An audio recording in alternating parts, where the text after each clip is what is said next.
नमस्कार शिक्षक साथियों। आज हम सीडीपी का दूसरा प्रैक्टिस सेट करने वाले हैं।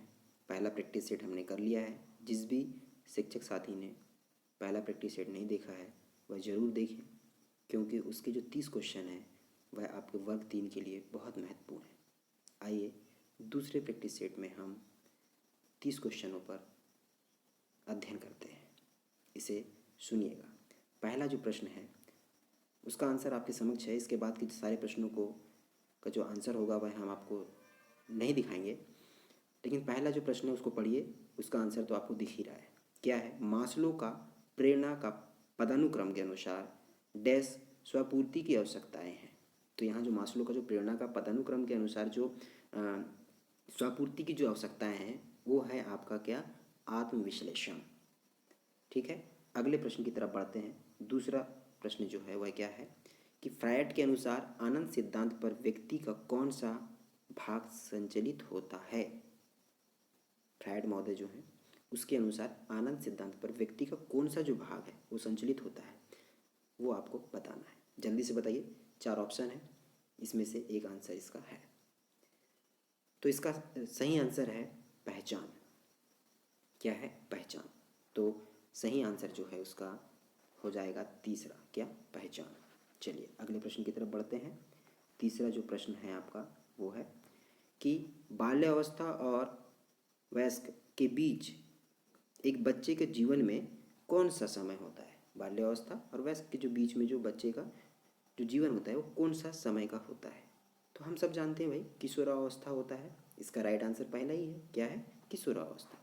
चलिए अगला प्रश्न की तरफ बढ़ते हैं, चौथे प्रश्न की तरफ। चौथा प्रश्न है, अचानक अहम क्षण का वर्णन करने के लिए कौन सा पद दिया गया है जो कभी कभी हमें समस्या को हल करने में मदद करता है। बताइएगा जल्दी से। 4 ऑप्शन आपके समक्ष हैं। तो इसका राइट आंसर क्या होगा बताइए। तो इसका आंसर है वह है क्या? दूसरा, अंतर्दृष्टि। क्या है? अंतर्दृष्टि इसका राइट आंसर है। चलिए पांचवा प्रश्न, जल्दी से पांचवा प्रश्न पढ़िए और इसका आंसर दीजिए। क्या है कि किसी परीक्षण की क्षमता को निरूपित करने के लिए कौन सा पद दिया गया है जिसे अनुरूपता से मापने के लिए इसे डिज़ाइन किया गया है। चलिए इसका आंसर दीजिए कि इसे जो डिज़ाइन किया गया है कि अनुरूपता से मापने के लिए इसे डिज़ाइन किया गया है, तो कौन सा ऐसा परीक्षण क्षमता है जो निरूपित किया गया है वो हमको बताना है। तो सबसे जल्दी से इसका आंसर दीजिए पांचवे का। इसका आंसर है दूसरा नंबर। क्या है? दूसरा नंबर, विश्वसनीयता। सही आंसर है विश्वसनीयता। चलिए छठवां प्रश्न की तरफ बढ़ते हैं। छठवां प्रश्न है कि समावेशी शिक्षा के लाभ हैं। अब कौन कौन से लाभ हैं समावेशी शिक्षा के, इसको बताना। तो समावेशी शिक्षा के लाभ जो हैं, केवल नैतिक और नीति शास्त्र सिद्धांत विकसित करना, केवल संचार और सामाजिक कौशल बढ़ाना, केवल विविधता की स्वीकृति और प्रशंसा बढ़ाना।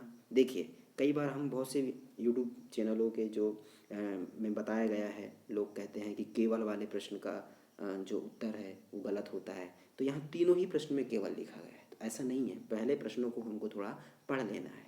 कहीं कहीं पर सही भी है कि केवल किसी एक चीज़ के लिए ही नहीं किया गया है, लेकिन यहाँ पर जो तीनों जो बातें हैं जो समावेशी शिक्षा के लिए लाभ हमें यहाँ पर समझ में आ रहा है। तो इसका जो सही आंसर होगा वह क्या है आपका? उपयुक्त सभी, यानी तीनों ही इसमें लाभ हैं समावेशी शिक्षा के लिए।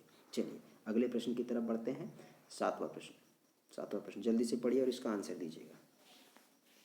संतानों को देखभाल और सुरक्षा प्रदान करने का आग्रह डैश अभिप्रेरणा है। भाई संतानों को देखभाल करना और उनकी सुरक्षा प्रदान करना, ये आग्रह जो है वो किस अभिप्रेरणा से है, इनमें से आपको बताना है। 4 आपके सामने है। इसका राइट आंसर है दूसरा। क्या है? मात्र अभिप्रेरणा। दूसरा आंसर इसका सही है। चलिए 8वां प्रश्न का आंसर दीजिएगा, जल्दी से पढ़िए।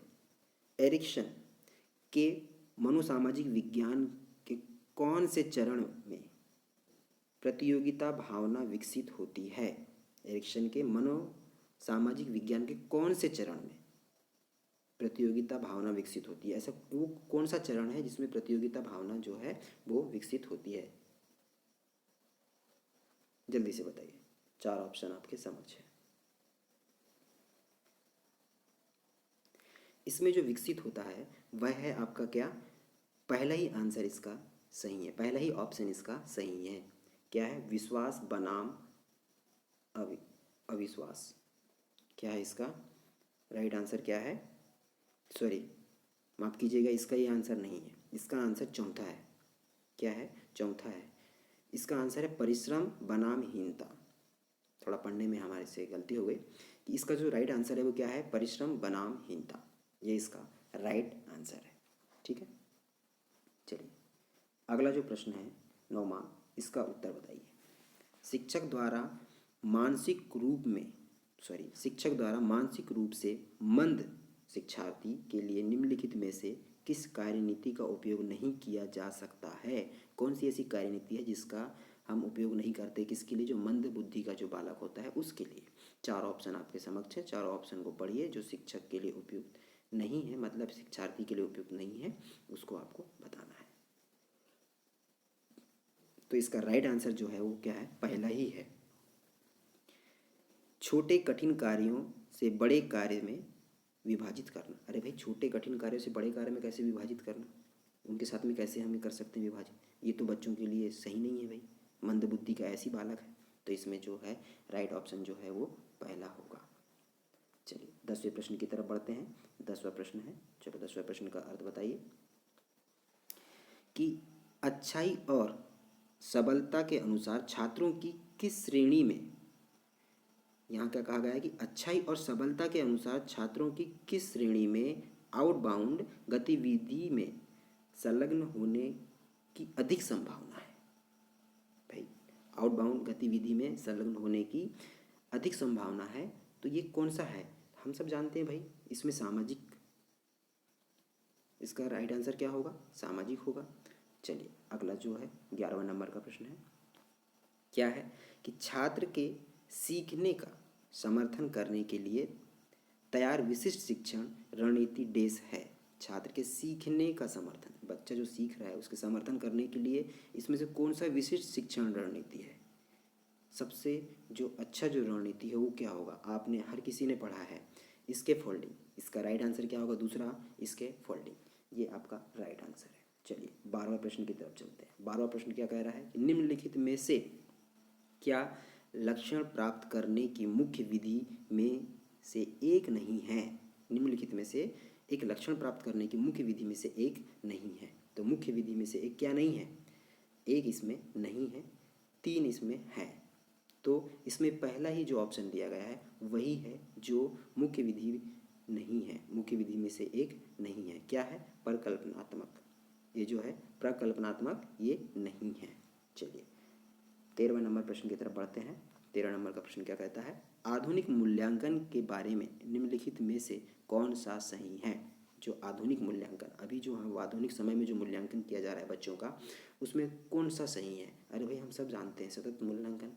तो इसमें दूसरा जो ऑप्शन है वो राइट होगा। क्या है आपका? सतत मूल्यांकन, ये राइट है। चलिए अगले प्रश्न की तरफ बढ़ते हैं। अगला प्रश्न है 14 नंबर का प्रश्न, पढ़िए जल्दी से, इसका आंसर दीजिए। निम्नलिखित में से क्या विकास व्यापक मार्गदर्शन और परामर्श कार्यक्रम की योजना बनाने और वितरित करने में ध्यान केंद्रित नहीं करता है? भाई, व्यापक मार्गदर्शन और परामर्श का जो कार्यक्रम है उसकी योजना बनाने में, विपरीत करने में उसका ध्यान केंद्रित नहीं करता है। तो इसमें से एक नहीं करता है, वो क्या है जो नहीं करता है उसको आपको बताना है। 3 जो है वो करता है और एक जो है वो नहीं करता है। तो भैया यहाँ वित्तीय जो लिखा है वो नहीं करता है, तो पहला आंसर इसमें हो जाएगा। चलिए 15वां नंबर क्वेश्चन की तरफ बढ़ते हैं। 15वां नंबर क्वेश्चन जल्दी से पढ़िए और इसका आंसर दीजिएगा।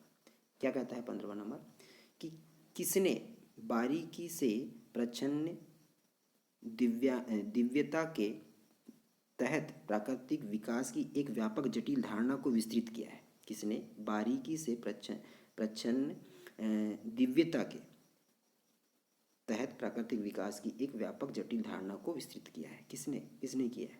इसका आपको नाम बताना है, जल्दी से बताइए। 15वें नंबर क्वेश्चन का आंसर। ये जो इसमें जो आंसर है पहला ही ऑप्शन इसमें सही होगा, बाल्डबिन। किसने किया है? बाल्डबिन ने कहा है। चलिए 16 नंबर प्रश्न की तरफ बढ़ते हैं। 16 नंबर प्रश्न आपके समक्ष है। क्या कहा गया है कि विचलन आईक्यू जो होता है वितरण में मापन विचलन का मान है, जो उसका मान क्या है हमको बताना है। तो इसमें जो है आईक्यू का जो विचलन आईक्यू का जो वितरण मान है वह कितना है? 15 है। दूसरा नंबर का ऑप्शन इसमें सही होगा। क्या है? 15 है।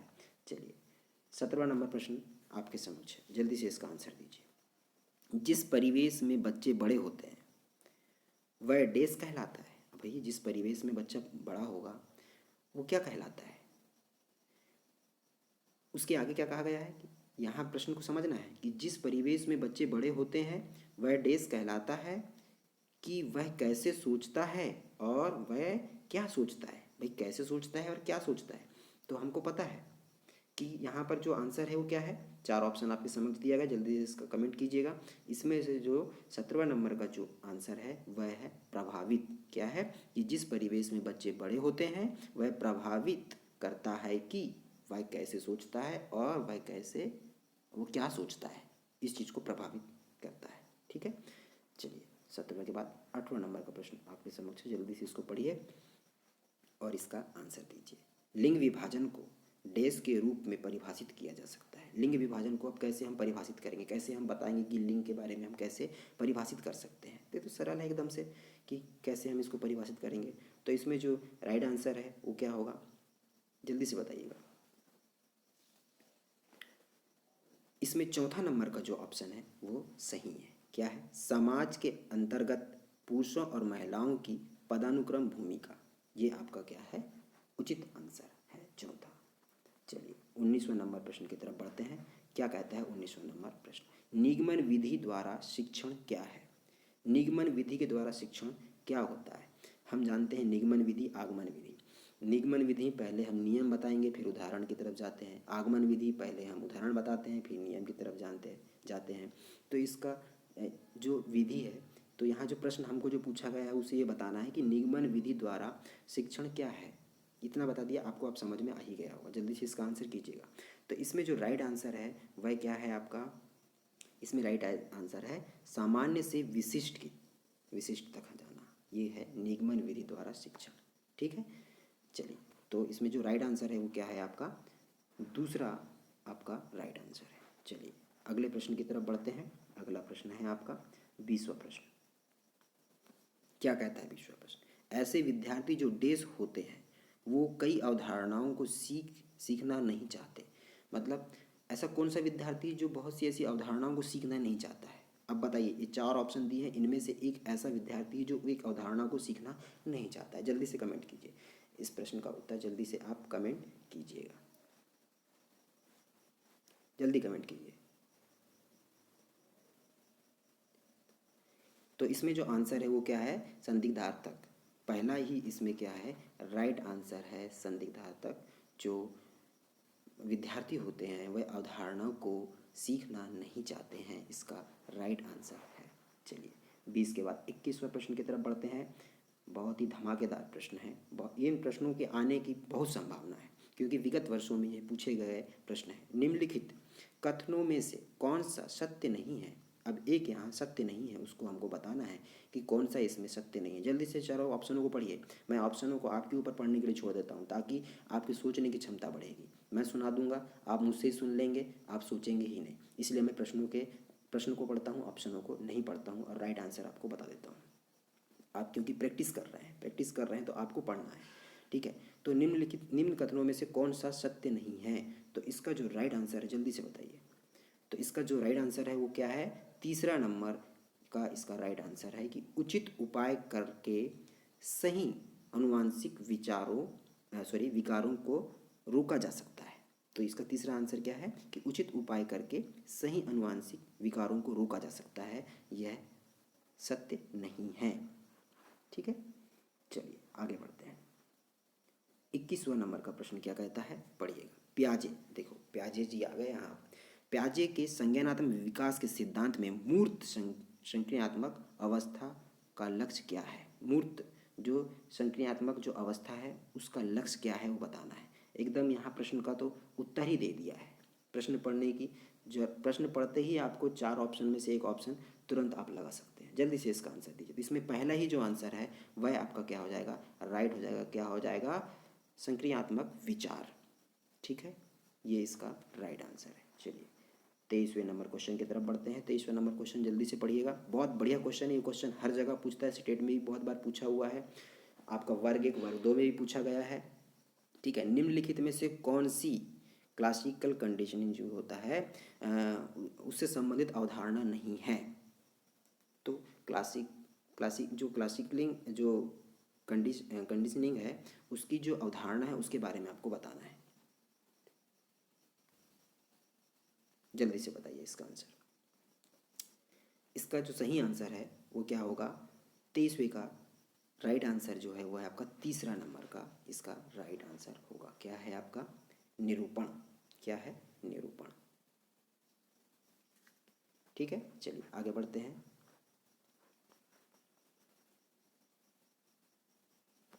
चौबीसवां नंबर का प्रश्न क्या कहता है, प्रत्येक बच्चा अद्वितीय है। देखिए बच्चों को क्या किया है, अद्वितीय है। यह कथन डेस के सिद्धांत को संदर्भित करता है। किसके सिद्धांत को संदर्भित करता है ये आपको बताना है। जल्दी से इसका आंसर बताइए कि अद्वितीय है। हम जानते हैं यहाँ 4 ऑप्शन दिए गए हैं, एक रूपता भी बताया गया है, निरंतरता भी बताया गया है ना, हाँ, व्यक्ति भिन्नता भी बताया गया है। तो हम जानते हैं कि भाई व्यक्ति की जो भिन्नता है वही इसका राइट आंसर हो जाएगा। तो इसका चौथा नंबर का आंसर क्या है, ये 24वां का जो चौथा जो आंसर है वो क्या हो जाएगा, करेक्ट हो जाएगा कि व्यक्तिक भिन्नता इसका सही आंसर होगा। चलिए 25वें नंबर प्रश्न की तरफ बढ़ते हैं। 25वें नंबर प्रश्न क्या कहते हैं, डैश के निर्माण में बच्चे द्वारा एक साथ समान विशेषताओं को मिलाकर बनाया जाता है। किसके निर्माण में बच्चे द्वारा एक साथ समान विशेषताओं को मिलाकर बनाया जाता है। अरे भाई बहुत ही बढ़िया क्वेश्चन दिया गया है। चलिए इसका आंसर दीजिए भाई। अवधारणा के निर्माण में बच्चे द्वारा एक साथ समान विशेषताओं को मिलाकर बनाया जाता है। तो इसका जो राइट आंसर है वह है अवधारणा। अवधारणा के निर्माण में बच्चे के द्वारा एक साथ समान विशेषताओं को मिलाकर बनाया जाता है। चलिए 25 के बाद 26वें नंबर प्रश्न की तरफ बढ़ते हैं। 26वां नंबर प्रश्न क्या कहता है, चलिए 26वां नंबर प्रश्न क्या कहता है, प्रश्न कि शैक्षणिक दृष्टिकोण में किस पर ध्यान केंद्रित करने से बच्चे वैज्ञानिक तर्क और अभ्यास की अच्छी समझ हासिल करते हैं। कि भाई शैक्षणिक दृष्टिकोण में किस पर ध्यान केंद्रित करने पर जो बच्चा होता है वो वैज्ञानिक, देखो बच्चा को तो वैज्ञानिक कह दिया गया है, अब हमारे ऑप्शन में कहीं ना कहीं वैज्ञानिक दिख भी रहा है हमको। भाई वैज्ञानिक है बच्चा तो वैज्ञानिक विचार तो ही आएगा ना, तो इसका राइट आंसर क्या हो जाएगा, वैज्ञानिक विचार हो जाएगा। तो दूसरा इसका क्या हो जाएगा, करेक्ट आंसर क्या हो जाएगा, वैज्ञानिक विचार इसका करेक्ट आंसर हो जाएगा। चलिए अगले प्रश्न की तरफ बढ़ते हैं। अगला जो प्रश्न है वह क्या है आपका 27 नंबर का। बहुत ही बढ़िया क्वेश्चन, और हर सेट में आपको समावेशी शिक्षा से 1-2 क्वेश्चन मिलेंगे ही, और इतना पक्का है कि वर्ग 3 में इसके क्वेश्चन भी आपको आना है। अब क्या है, समावेशी शिक्षण दिव्यांग बच्चे को शिक्षित करने की दिशा में एक नया डेस है, मतलब एक नया एक दिशा में चल रहा है। तो कौन सा है वो, इन 4 ऑप्शन में से कौन सा है वो आपको बताना है। जल्दी से बताइए क्या है। तो भाई इसका जो एक नया दिशा जो बताया गया है वह क्या है आपका, उपागम दृष्टिकोण, जिसे दृष्टिकोण भी कहा गया है। तो इसका जो राइट आंसर है वो राइट आंसर क्या हो जाएगा आपका, उपागम। उपागम करेक्ट आंसर है। चलिए 28वें प्रश्न की तरफ बढ़ते हैं। क्या है, अधिगम तत्परता की अपेक्षा डैश के तौर पर परिमाण देगी। भाई किसके तौर पर परिमाण देगी वो, ये भी बहुत बढ़िया क्वेश्चन है कि भाई यहाँ जो है अधिगम तत्परता की अपेक्षा निराशा के तौर पर परिणाम देगी। किसके तौर पर परिणाम देगी, निराशा के तौर पर परिणाम देगी। तो इसका जो राइट आंसर होगा वो क्या होगा, चौथा आपका राइट आंसर इसका हो जाएगा। चलिए आगे 29वें प्रश्न की तरफ बढ़ते हैं, और 29वां प्रश्न आपकी स्क्रीन पर है कि एक शिक्षक द्वारा स्वयं मूल्यांकन उसकी खालिस्तान भूमि को दर्शाता है। मतलब कौन सी ऐसी भूमिका है उसे वो दर्शाता है। एक शिक्षक द्वारा स्वयं मूल्यांकन, जो स्वयं मूल्यांकन की एक कौन सी भूमिका को दर्शाता है। चलिए बताइए इसका आंसर। 29वां क्वेश्चन का जल्दी से आंसर बताइए। तो इसका जो राइट आंसर है वह क्या है आपका, दूसरा नंबर इसका राइट आंसर है। क्या है, विचारशीलता वृत्ति, जो विचारशीलता है उसको यहाँ दर्शाता है। चलिए अगला क्वेश्चन और अंतिम जो क्वेश्चन है इसकी तरफ हम बढ़ते हैं। आज की प्रैक्टिस सेट का ये आखिरी क्वेश्चन है। चलिए, डिसलेक्सिया शब्द किसे निरूपित करता है। डिसलेक्सिया शब्द हम सब जानते हैं, डिसलेक्सिया शब्द किसे निरूपित करता है। तो इसका जो राइट आंसर है वो क्या है आपका, दूसरा नंबर इसका राइट आंसर है। क्या, सीखने की कठिनाई जो पढ़ने लिखने और वर्तनी में समस्या पैदा कर सकती है, ये डिसलेक्सिया का की तरफ निरूपित करता है। तो इसका जो राइट आंसर हो गया वह आपका क्या है, दूसरा नंबर इसका सही आंसर है। तो आज हमारे यहाँ 30 क्वेश्चन यही समाप्त होते हैं। उम्मीद करते हैं यह 30 क्वेश्चन आपको अच्छे से समझ आए हों। फिर अगले सेट के साथ प्रस्तुत होंगे। तब तक के लिए नमस्कार, जय हिंद।